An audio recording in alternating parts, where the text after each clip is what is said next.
السلام علیکم اسٹوڈنٹس. مشقی سوالات سبق نمبر 4 تخلیق کائنات جو کہ آفتاب حسن نے لکھا. وہ ماہر تعلیم، محقق اور سائنسی مضامین کی تحقیق کرنے والے استاد کے طور پر مشہور ہیں. آئیے پہلا سوال کرتے ہیں جنہوں نے مضمون لکھا تخلیق کائنات. سوال: زمین سے نکلنے والے خزانوں میں پیٹرولیم کی کیا اہمیت ہے؟ جدید دنیا دراصل مشین کی دنیا. جواب میں آپ لکھ سکتے ہیں مشینوں کو چلانے کے لیے 3 اہم ذرائع ہیں: کوئلہ، بجلی اور پیٹرول یا پیٹرولیم مصنوعات. تو پیٹرول صاف ستھرا جلد بھڑکنے والا ایندھن ہے جو مشینوں کے جسم میں خون کی حیثیت رکھتا ہے. دنیا کی تیز ترین مشینیں مثلا ہوائی جہاز، موٹروں، طرح طرح کی گاڑیاں سے چلتی ہیں.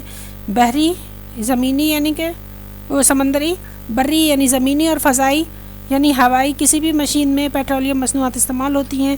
یہ سب اس کی اہمیت کو اجاگر کرتی ہیں.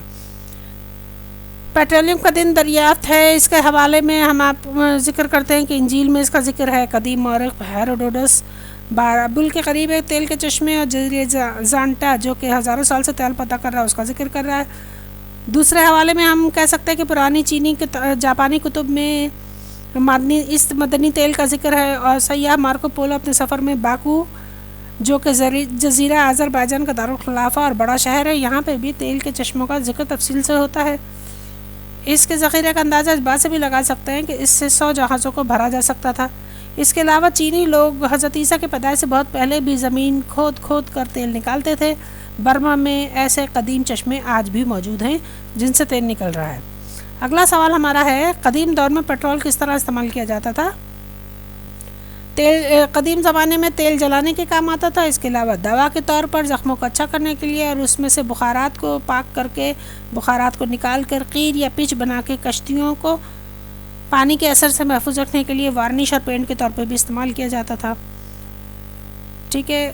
اگلا سوال ہمارا ہے کہ رسوبی چٹانیں کیا ہیں اور کیسے وجود میں آتی ہیں؟ رسوبی چٹانیں سمندر کی تہہ میں لاکھوں سال پہلے سے موجود ہیں، اس کے عمل میں تیار ہوتی ہیں.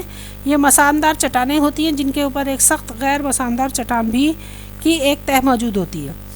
ان مساموں میں گیس، تیل، پانی یا دیگر دھاتیں موجود ہو کر ذخیرہ ہوتی ہیں. ٹھیک ہے. بارش کے سبب نالے ندی نالے دریا خشکی سے ریت اور مٹی کی بڑی مقدار سمندر میں بہا کر لاتے رہتے ہیں. یہ مٹی سمندر کی تہہ میں آہستہ آہستہ بیٹھتی چلی جاتی ہے اور جمتی چلی جاتی ہے. پانی کے بہاؤ اور مد و جزر کہیں گے ہائی ٹائیڈ اور لو ٹائیڈ کو، جب پانی چڑھتا ہے یا پانی اترتا ہے. اس کے نتیجے میں اس کی وجہ سے تہہ میں یکساں طور پر یہ مٹی پھیل جاتی ہے. ہزاروں سال تک یہ سلسلہ جاری رہتا ہے اور تہہ موٹی ہوتی چلی جاتی ہے.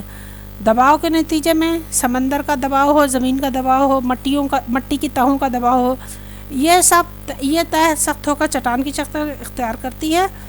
اور جب سمندر اپنا راستہ بدلتے ہیں، ظاہر بات ہے کانٹیننٹل ڈرفٹ ہوتا ہے، جزیرے اپنی جگہ بدلتے ہیں، پانی میں تیر رہے ہیں چونکہ یہ ٹکڑے زمین کے ٹکڑے، تو پھر پانی اپنی موومنٹ بھی شو کرتا ہے. ٹھیک ہے. تو جب سمندر اپنا راستہ بدلتے ہیں تو یہ خشکی پر نمودار ہو جاتی ہیں اور ہم ان کو استعمال کر سکتے ہیں. اور سمندر کے اندر بھی ہم ان کے تیل کے کنویں بناتے ہیں. اگلا سوال ہمارا ہے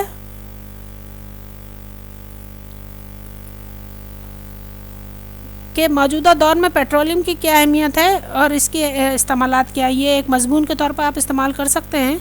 پیٹرولیم کی اہمیت اور اس کے استعمالات، یہ مضمون آپ اپنے طور پہ تیار کر سکتے ہیں. ویسے جواب کے لیے میں آپ کو بتا دوں کہ یہ مائع حالت میں قدرتی معدنی دولت ہے جس کی مدد سے مشینوں، جہازوں، گاڑیوں کو چلایا جاتا ہے. یہ جلد بھڑک جاتی ہے اور اس کے اجزاء سے دیگر مصنوعات بھی بنائی جا سکتی ہیں جیسے ڈیزل، مٹی کا تیل وغیرہ.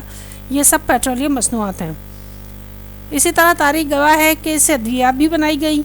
پیٹرولیم جیلی جیسے ایک مثال ہے. اس کے علاوہ زخموں کو اچھا کرنے کے لیے بھی مرہم بنتے رہے. گریس بھی بنتا ہے.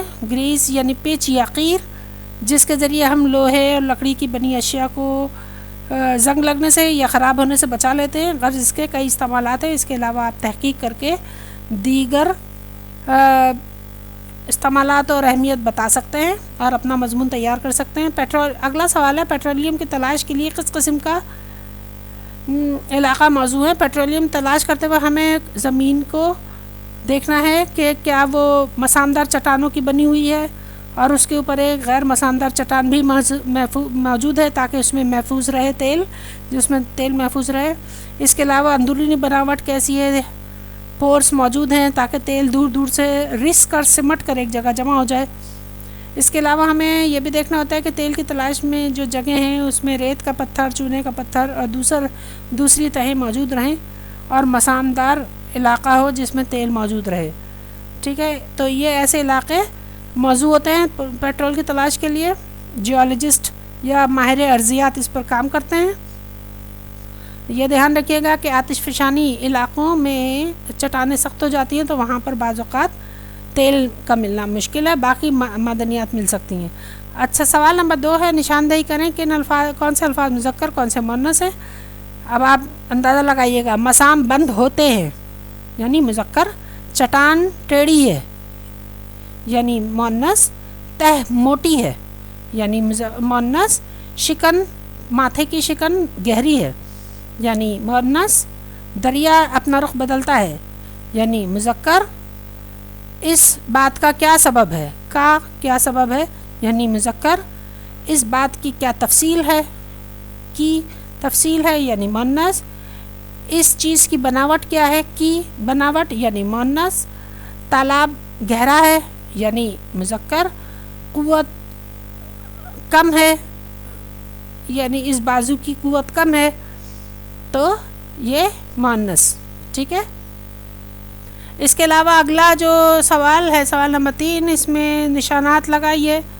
درست جواب پر وہ نشان لگا دیے گئے ہیں، آپ اس میں سے اپنے آنسرز کو تیار کیجئے۔ اس کے علاوہ جو سوال نمبر 4 ہے، توانائی کے اہم ذرائع کیا ہیں، ان پر مضمون لکھے۔ تو میں نے آپ کو ایک مضمون اس کے لیے کہا تھا، پیٹرولیم کی اہمیت و ضرورت، استعمالات، اور دوسرا آپ کو بتایا جا رہا ہے کہ توانائی کے اہم جو آپ کو سبق میں دیا ہوا ہے تاکہ آپ اس کو مضمون کے طور پر تیار کر لیں، یہ آپ کے امتحان میں آ سکتا ہے، ٹھیک ہے۔ نیکسٹ چیپٹر ہم پڑھیں گے اور پھر اس کے مشقی سوالات کریں گے۔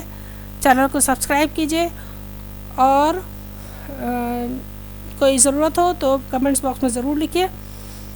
اور دوسری بات یہ ہے کہ how to solve your papers, اپنا پیپر کس طرح تیار کرنا ہے یا کس طرح حل کرنا ہے یا اس کی کاپی کیسے بھرنی ہے، یہ بھی طریقہ کار جو ہے وہ اپلوڈ کیا گیا ہے اے سینٹر پہ، تو آپ اس کو بھی چیک کریں اور اس سے لرن کریں۔